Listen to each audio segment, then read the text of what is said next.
Bien le bonsoir. Je vais essayer d'être bref dans mes explications au point de vue du confinement, de toutes ces choses-là. Et je sais que tous les pays ont beaucoup subi d'agresseurs gouvernementaux sous de faux prétextes. Et le dieu de l'abandon grec, ben, j'en avais parlé, ben, Apollyon, c'est vous vivez ça là, présentement. Hein? Ils veulent vous faire céder à tout prix, vous faire accepter. Parce que si vous acceptez, ben, aux yeux de Dieu, vous n'êtes plus ses enfants. Même si certains diront oui, non, c'est marqué dans le livre d'Apocalypse. OK? On ne rentre pas dans ces détails-là pour le moment. Il y a des témoins aussi de toutes ces choses-là, mais chaque chose a son temps. Bon, nous autres, au Canada, comme tous les autres pays, ben, on a subi un confinement en mars, le 21 mars, je pense, ou le 22 mars l'année passée. Tout le monde sait qu'on avait une entreprise, puis qu'on a essayé de tirer les bottes un petit peu à notre âge pour essayer de tirer quelques contrats. Hein. L'entreprise a fermé ses portes et j'ai essayé de faire du mieux que j'ai pu parce qu'il fallait payer nos choses pareilles pour vivre, puis c'était notre métier, puis on l'aime, notre métier.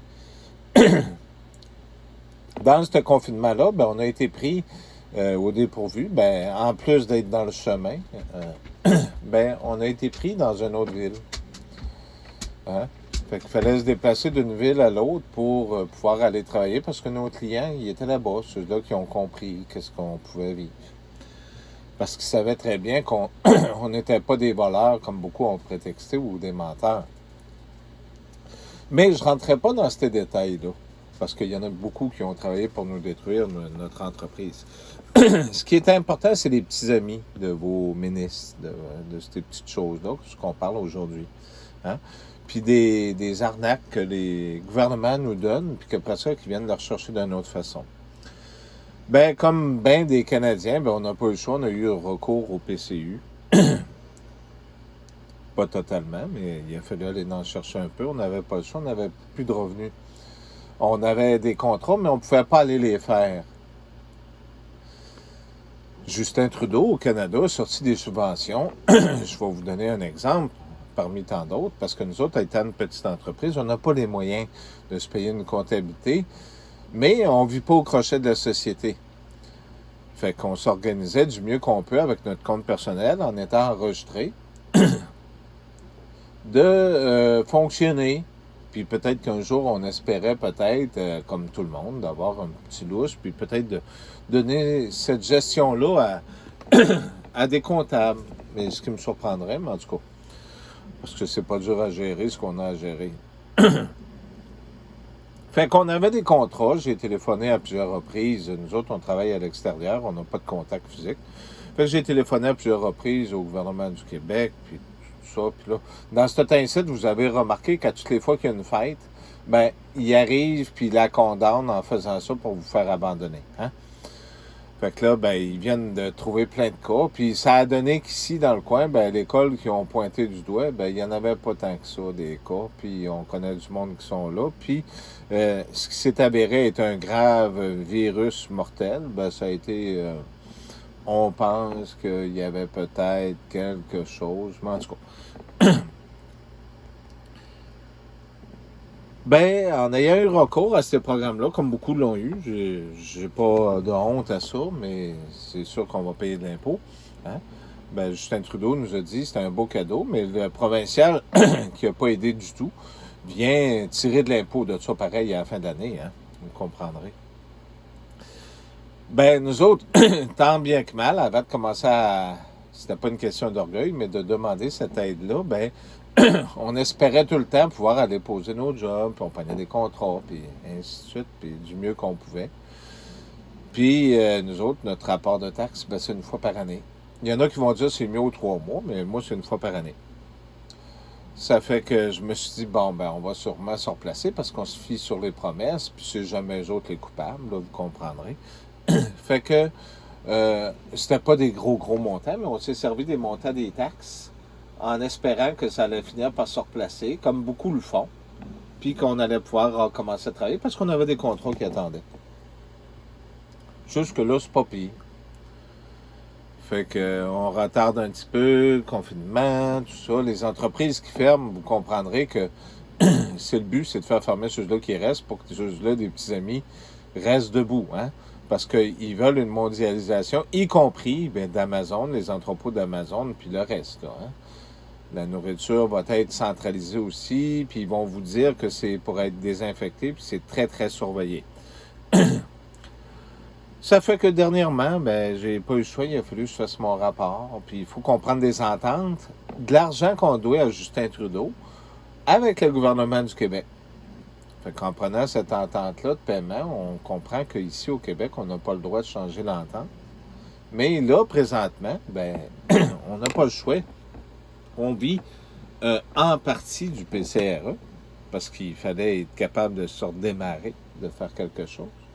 Ça fait que là, qu'est-ce qui se passe? Vu que c'est le gouvernement du Québec, parce qu'il nous menaçait de 25 $ par jour, si je me fie à ce que Justin Trudeau avait dit, qu'il allait avoir une certaine clémence en attendant, j'ai jamais dit que je voulais pas payer mes choses, mais c'était pas des gros montants, là.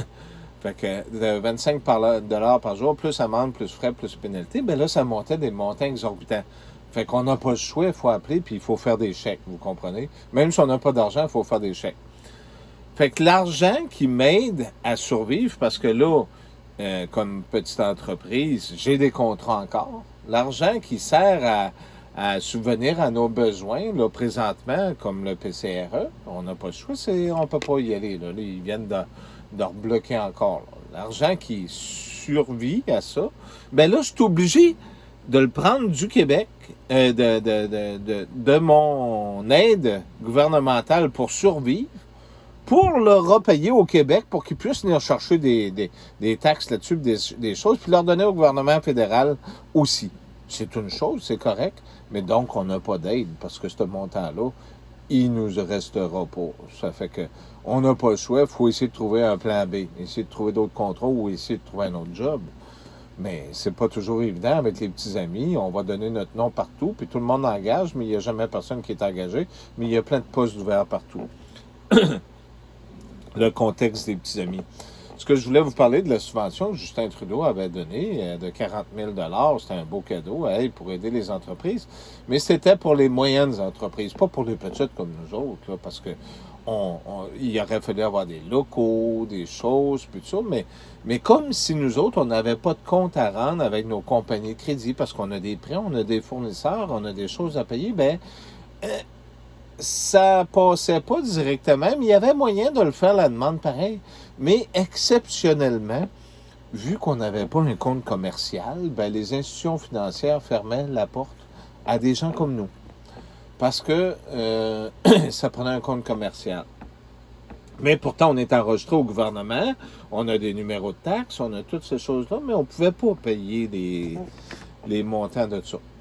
Fait que, qu'est-ce qui se passe aujourd'hui avec la deuxième aide de Justin Trudeau, que le gouvernement allait être clément, puis que François Legault, c'est un grand profiteur, puis un menteur, puis un manipulateur, parce que là, il vient de dire que le 12, ça allait se replacer, puis remarquez ce que je vous dis, ça sera pas le 12. Puis ils vont trouver toutes sortes de raisons. Puis c'est drôle de voir les menteurs, parce que les postes de radio, les médias, crèment en masse les gens. Puis nous autres, on n'a plus le droit de parler. On nous sent ça. Si on réussit à parler, on est des complotistes. J'écoutais Fabi la nuit, l'autre soir, puis c'est fou comment est-ce que c'est organisé, parce qu'avant, j'appelais régulièrement, là. Mais là, à ce temps, tout est contrôlé. On ne peut plus dire ce qu'on veut, puis on n'a plus le droit d'appeler. Moi, c'est drôle. Dans 3 heures, on n'a jamais la ligne. C'est très, très sollicité dans 3 heures. Hein. Fait que, on n'a pas le droit de dire ce qu'on veut, mais eux autres disent, par contre, ce qu'ils veulent de nous autres. Hein? On veut nous imposer des choses, nous dire des affaires, puis là, c'est rendu que dans la famille, les gens nous parlent de vaccins, puis si t'es pas vacciné, on ne pourra pas se voir. Mais où est-ce que le monde est rendu? Ça fait que pour en faire une histoire courte sur mon histoire de subvention du gouvernement, parce que moi, je fais partie des petites entreprises qui n'ont pas le droit d'avoir aucune subvention, sauf les subventions minables, vu que ça a été étiré sur 2 ans, c'était plus facile de venir rechercher l'argent de cette façon-là parce qu'ils se garochent toujours la balle, le fédéral puis le provincial. Mais par contre, il faut se dire chanceux d'avoir eu Justin Trudeau qui nous a donné de l'argent. C'est vrai, il était là. Mais par contre, à l'inverse, ben, le Québec vient rechercher de l'autre sens, puis il nous brise les côtes. Fait que, ce qui va se passer, c'est que moi, je peux vous le certifier, 80% des entreprises qu'on avait comme clients et de ce que j'ai vu ont fermé porte. Les autres 20 à 25%, puis ça à part les 30 à 40% qui ont reparti, qui viennent des petits amis, des subventions, puis de toutes ces choses-là. Si vous saviez, j'ai vu des gars qui ont resté ouverts, juste pour profiter du 40 000 puis ils remettaient à 20, il y a 20 000 qui se faisaient, je pense, là, puis ils s'en servaient, mais ils ont fait par exprès pour rester ouverts pour se faire un 10 000. Fait que le monsieur était à sa retraite. Il avait le droit. Et tout le monde avait le droit. Mais ça ne faisait pas virer l'économie, ça. Hein? Fait que là, les postes de radio n'en venaient sur le PCRE, puis sur le PCU, puis tout ça. Mais vous ne pouvez pas savoir, par contre, que les gens honnêtes qui ont une petite entreprise, ben les gens qui ont des petites entreprises n'en ont pas profité au complet. J'ai un autre monsieur qu'on connaît, il en a profité un peu pour s'aider parce qu'il y avait eu un moment. Nous autres, on a été moins chanceux. Parce qu'on est à la rue, puis on nous menace de nous saisir, puis on nous menace de geler nos comptes, puis on nous menace qu'on ne peut plus aller travailler, puis on nous prend notre argent qui vient du fédéral pour nous aider à survivre durant cette période de crise-là. On ne peut pas manger. Donc, j'ai été obligé hier d'envoyer des chèques, des séries de chèques, de l'argent que je ne pourrais pas aller travailler, mais que l'argent va venir du fédéral, que je va falloir que je le demande, je n'aurai pas le choix, puis je vais être encore surimposé l'année prochaine pour pouvoir le donner au provincial pour qu'ils puissent le redistribuer. Les gens vont dire « Ouais, mais c'est parce que tu as fait de l'argent. » Ben non. Ben non. C'est comme les petites entreprises. Ça allait bien. Comme là, hier, on avait pogné 3-4 contrats. On était confiants. On se disait on va s'en sortir, on va faire des jobs. Puis là, ça va aller mieux. On va pouvoir se payer nos choses qu'on avait besoin puis qu'on avait dit. Hein, j'ai des animaux ici qui ont besoin de soins. Puis là, ben, dans cette ville-là, à ce temps-là, ce qui est rendu super écologique, les chiens, à ce temps, c'est rendu les laisses, puis les muselières, puis là, ça prend de l'air, puis c'est plein de bactéries. Hein? Puis ça coûte cher. Mais en tout cas, je les garde, j'en prends soin. Mais vous comprenez l'arnaque qui est là-dedans? Elle n'est pas faite directement de la part du fédéral, mais le provincial tire tellement qu'ils viennent rechercher d'un autre bord. Est-ce que c'était convenu? Je ne peux pas vous dire. Mais ce qui est sûr, c'est que on s'en va vers du crevage de faim. Hein? Alors que je regarde des gens qui vont qui ont des boîtes, qui vont en chercher 4-5. J'étais dans un organisme, là, pas si longtemps, un organisme religieux, que j'ai été chercher une boîte. Il faut l'acheter, là, ça coûte moins cher, c'est 12 $. Il y en a à peu près pour 2 semaines à passer là-dedans. C'est de la nourriture, ils sont très, très généreux. Par contre, il y a de la complicité là-dedans. Ce qui se passe, c'est que le bonhomme donne le nombre de boîtes aux personnes qui veulent, puis il passe en auto, puis il ramasse. Fait que celui qui était en avant de nous autres, on avait besoin de notre boîte, puis de la boîte à quelqu'un de la famille. Ben, on n'a pas pu en avoir les deux, c'est qu'on pouvait en avoir seulement une. Par contre, l'autre qui était en avant, lui, il avait le droit d'en demander 4, puis il y en a eu 3. Puis il y avait une plaque en avant de son char. Par contre, je ne veux pas être méchant, mais du Club Lion. Hein? Puis le gars était penché sur le bord de son char. Puis ils s'entendent. Puis ce même gars-là, par la suite, dans le noir, à l'inverse, fait un marché noir le lendemain.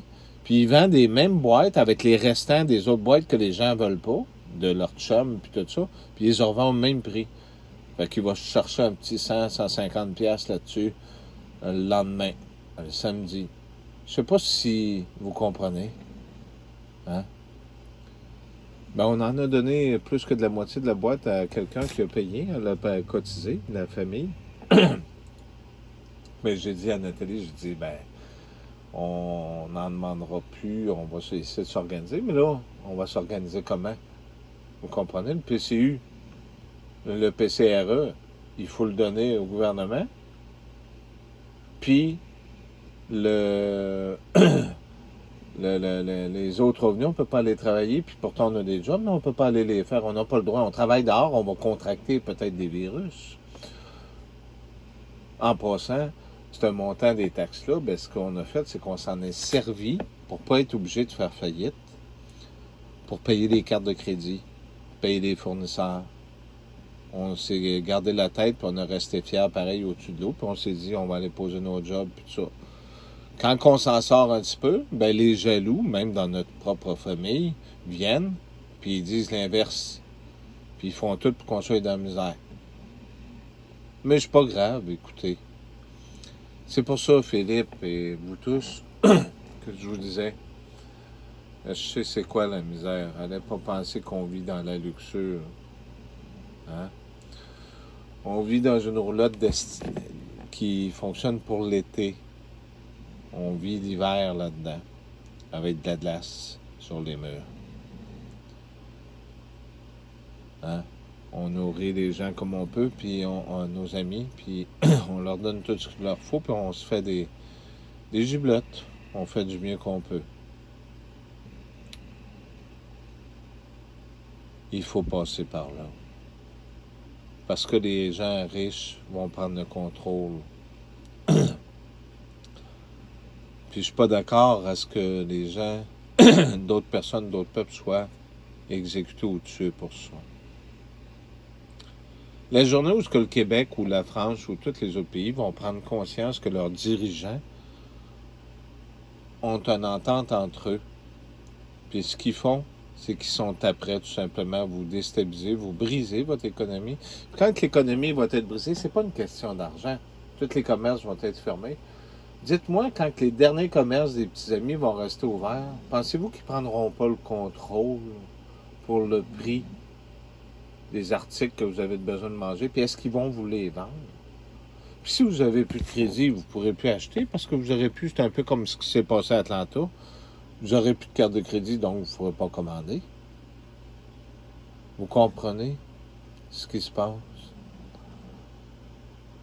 J'ai pas de besoin d'aller loin, je suis pas le seul, il y en a un paquet de monde. J'ai envoyé un message à une dame à Québec, j'en dirai pas plus. Mais elle aussi habite dans une roulotte. Les gens ont tout perdu. C'est étrange, je ne trouvais pas des gens que tout le monde côtoyait, des bonnes personnes, puis que là, flou! Hein? C'était ma vie terrestre que je voulais vous parler, pour vous aider à comprendre qu'est-ce qu'on vit, mais pour aider aussi les gens, les Canadiens, pour qu'ils puissent voir la magouille qui entoure dans tous ces montants-là, tout cet argent-là qui est redistribué, mais qui est redistribué en partie aux petits amis. Là. Parce que, comme je vous disais, là, beaucoup de petites PME n'ont pas les moyens d'avoir des comptes commerciaux parce que ça coûte beaucoup plus cher. Quand ils sont enregistrés, ils fonctionnent sur leur compte personnel. Voilà.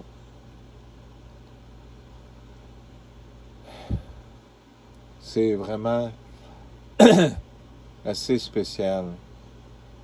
Il va falloir faire quelque chose bientôt. Mais je pense que le moment approche. Mais j'aimerais vous continuer, sans dire passer des semaines ou des mois là-dessus. Écoutez les messages. Puis gardez espoir. Merci. Oubliez jamais. Dieu vous aime et Jésus aussi vous aime. Ce n'est pas pour rien toutes ces choses. Ça ne vient pas du ciel, cette destruction. Puis il n'y a pas de démons ici. Il y a seulement des mauvais esprits. Des mauvais êtres humains qui gèrent un système puis qui servent de tout ce qu'ils peuvent pour tout anéantir. Merci.